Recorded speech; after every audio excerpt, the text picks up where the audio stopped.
Hey everyone, I've got a treat for you today.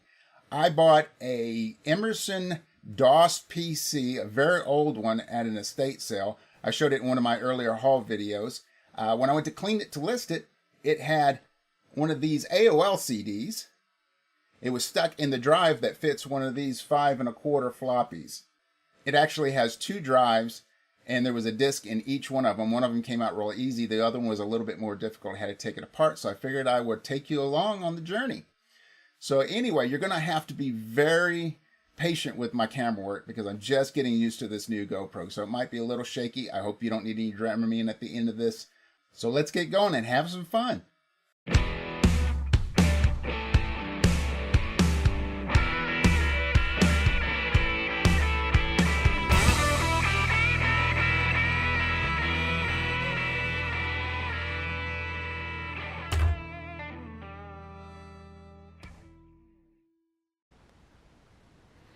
Okay, so I got to get this. There's a little CD in here. And I already took out all the screws. So, let's see if we can get some light on this subject. Alright, so I need to move that out of the way. And I just got to take this case off. Let's unplug the keyboard. So I took out the screws. There's 2 there. There's 3 there. Actually, I think there was only 1. And there's 2 there. And this case should just slip up and off. So I'm not sure exactly why it's caught. Let's see. Should just come. Gosh, it's been a long time since I worked on a computer like this. So that should. No, it's got to slip out. It's got to slip out. Okay. Slip out. And then I think this has to pop up. Slips out, and I think this has to pop up right here.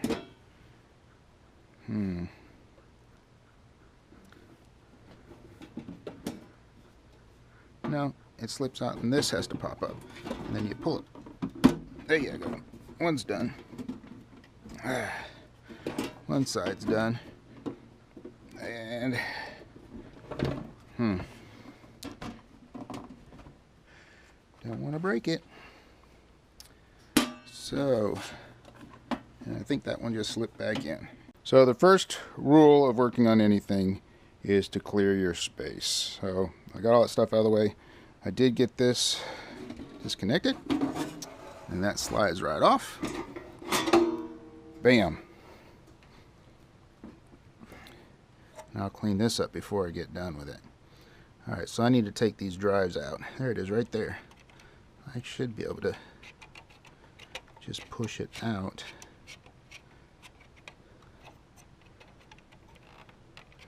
It's stuck.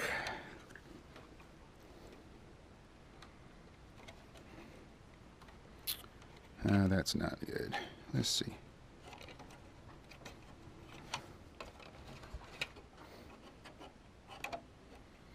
Alright.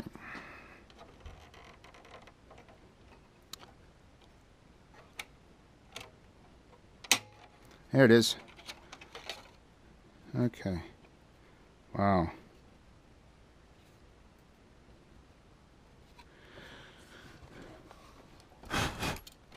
Yeah, let's get all that out of there. It's got all this crud right here.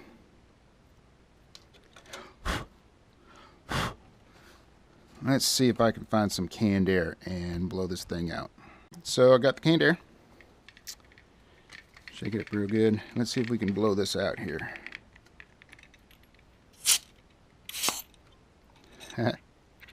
Love these little straws.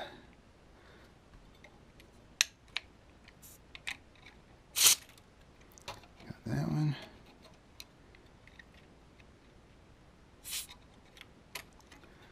And see if I can grab a hold of that.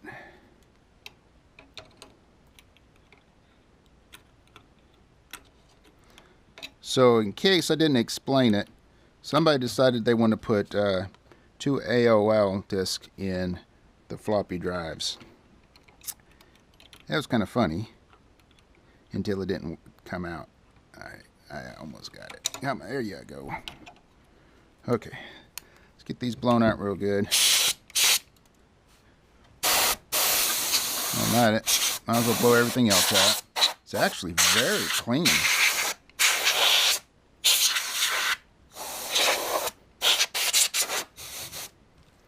In fact, I think I'm going to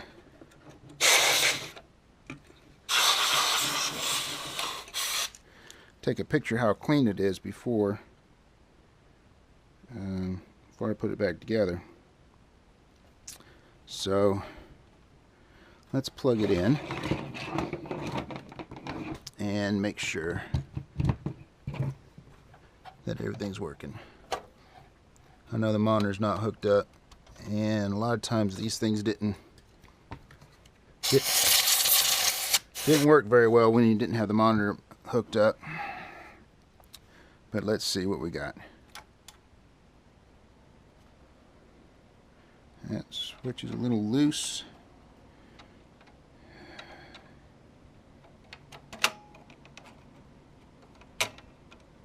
So I have to figure out how to...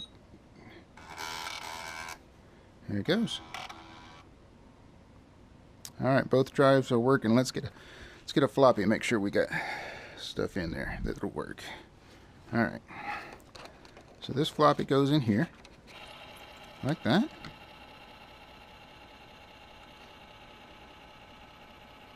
It's spinning.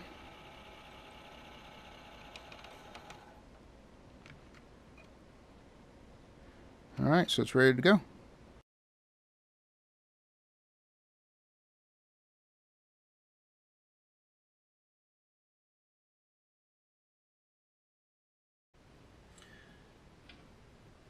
Okay, first thing to do is I show the whole computer.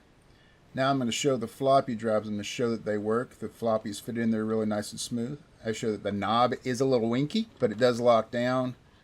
The other one goes in. The knob is tight and it goes down again. Next thing I'm going to do is I'm going to boot it up, and I'm going to show the monitor to show the system booting up. So the first thing that happens is it goes through the BIOS test, and it does test out good. The checksaw error means that there's no battery in there.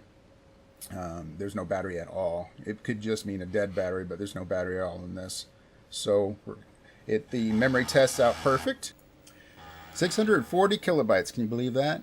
That F1 key error, you do have to hit F1, but that's again because of the battery. If you don't have a problem with the battery, then you wouldn't have to do that particular thing.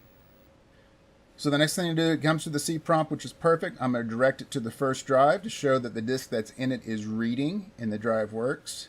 Then I'm going to go and I'm going to direct it to the second drive and show that it works as well. I had to look up the DOS commands for this because it's been so long since I've done DOS.